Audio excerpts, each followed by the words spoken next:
Donc aujourd'hui, les cadets de la défense du Var vont participer à une marche mémorielle sur environ une douzaine de kilomètres, sur laquelle plusieurs stands seront à leur disposition. Comme vous pouvez voir ici, le stand de l'armée d'Afrique, qui comprennent un peu les différentes facettes du débarquement. Sera abordée la résistance, l'armée d'Afrique, les commandos d'Afrique, et également bien sûr les Américains, et le musée de la libération du Nuit qui participera également à cette journée. À l'issue de cette marche qui va durer sur la journée, ils participeront à une cérémonie en hommage au maquis du Haut-Var, qu'ils comprennent qu'ici on est en plein secteur du maquis du Haut-Var où se sont déroulés des faits importants du printemps jusqu'au début de l'été 1944. Restez près du bord de la route. Souriez, vous êtes filmés. La dernière fois.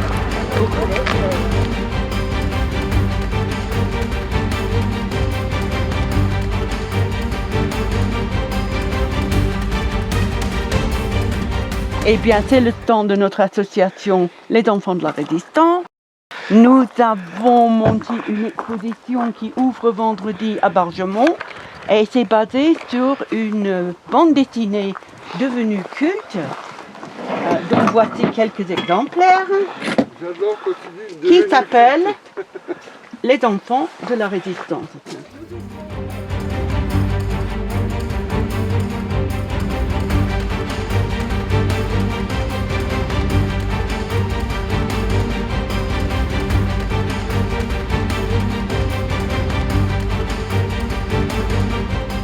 Contre nous de la tyrannie, l'étendard sanglant élevé, l'étendard sanglant élevé, entendez-nous dans les campagnes, gardons courage, nous arrivons dans le pays que nous aimons, dans le pays que nous aimons. Laissons les rubans qui volent. Laissons les rubans qui volent.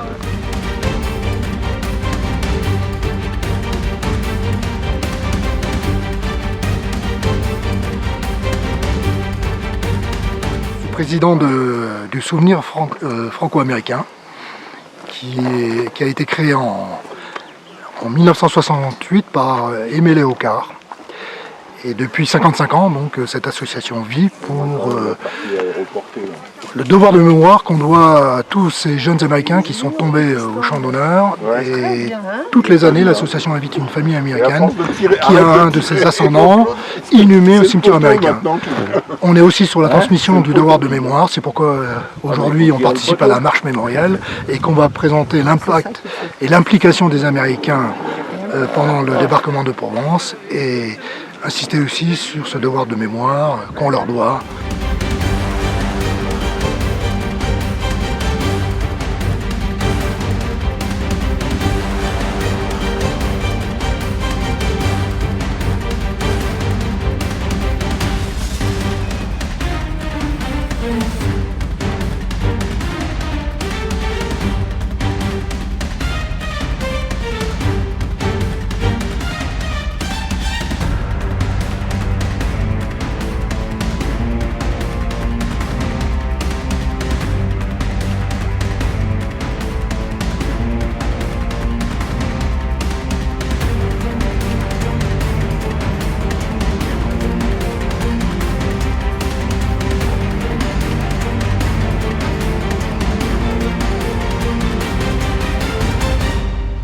Bonjour, je suis monsieur Lefourne-Rémy, le président de l'Union nationale des combattants de Draguignan et nous présentons le stand numéro 5 consacré à l'armée d'Afrique pour le rallye des cadets de la défense.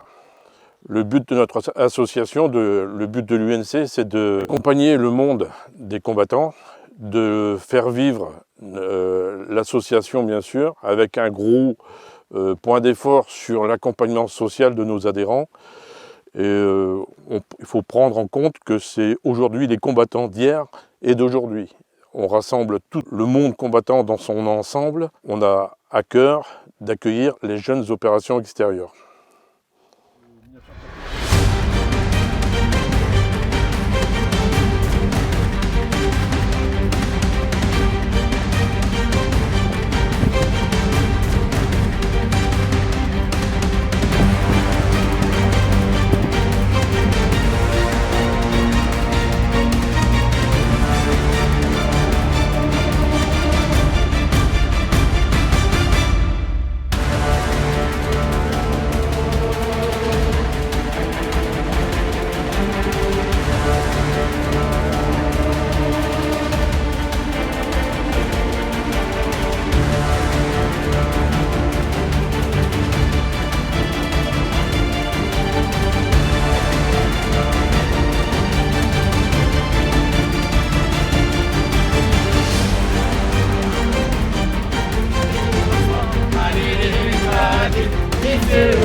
Eh bien, je suis Thierry Martin, le président et fondateur du Musée de la Libération au MUI, qui met en valeur et en mémoire les parachutistes, donc toutes les troupes aéroportées qui ont atterri le 14, dans la nuit du 14 au 15 août 1944, sur les communes de La Motte, le MUI évidemment, Trans, les Arcs.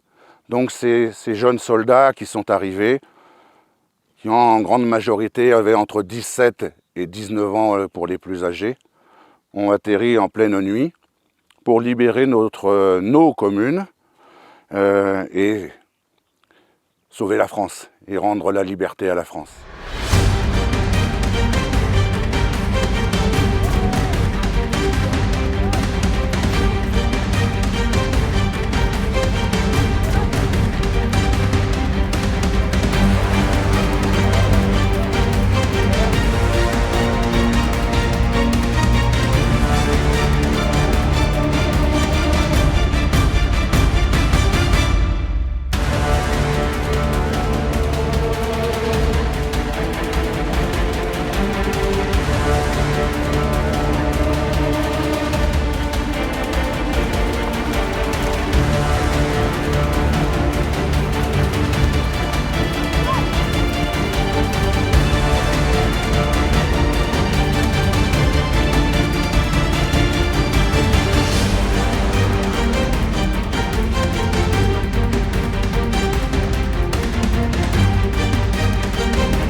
Toho te wakakiuta!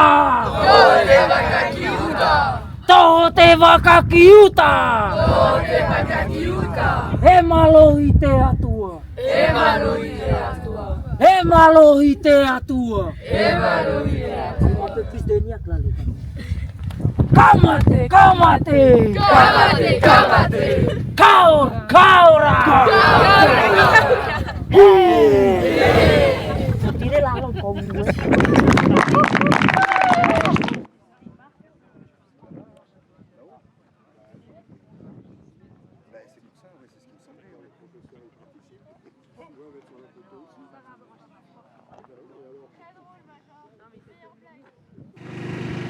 Cadet du Var, de Cannes-Juers, Fréjus, Brignoles, Hyères, Ollioules, Toulon.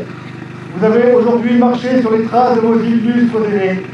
Ces jeunes qui, pour la plupart, ont fui le STO, le service du travail obligatoire, les envoyés dès 1943 travailler en Allemagne durant 2 années. Ces jeunes, bien âgés de plus de 20 ans, qui ont choisi de prendre les armes pour libérer leur pays du joug nazi. Et sur ces terres de Cannes-Juers, regardez autour de vous de magnifiques paysages et d'une grande solitude. C'est dans ce contexte qu'ils ont choisi de vivre, ou plutôt de survivre, là où on ne reste jamais très longtemps près de la même ferme, de peur de se faire repérer, mais aussi de mettre en danger ceux qui nous aident, là où on mange rarement à sa faim, là où l'on se cache le jour et se déplace la nuit. La résistance à Cannes-Juers revêt plusieurs visages. Le maquis-valier de l'armée secrète, fidèle au général de Gaulle, un nom qui résonne fortement au premier RCA, un des bâtiments porte d'ailleurs son nom.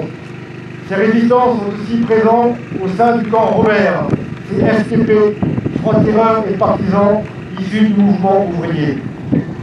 D'une manière encore plus proche, ils sont ici autour de nous, au sein des SAP, section atterrissage et parachutage. Cicéron sur ma droite, ou César sur ma gauche, à 2 km d'ici, pas plus loin, ou bien sur les contreforts du Malaï, plus à l'est. Plusieurs zones sont ainsi dédiées à recevoir les conteneurs, comme celui que vous pouvez voir ici présenté. Des conteneurs qui permettent de fournir du matériel, des armes ou de la nourriture. La réussite n'est malheureusement pas toujours au rendez-vous. Plus de 50% des parachutages sont un échec. Cadet du Var, aujourd'hui, vous leur rendez hommage.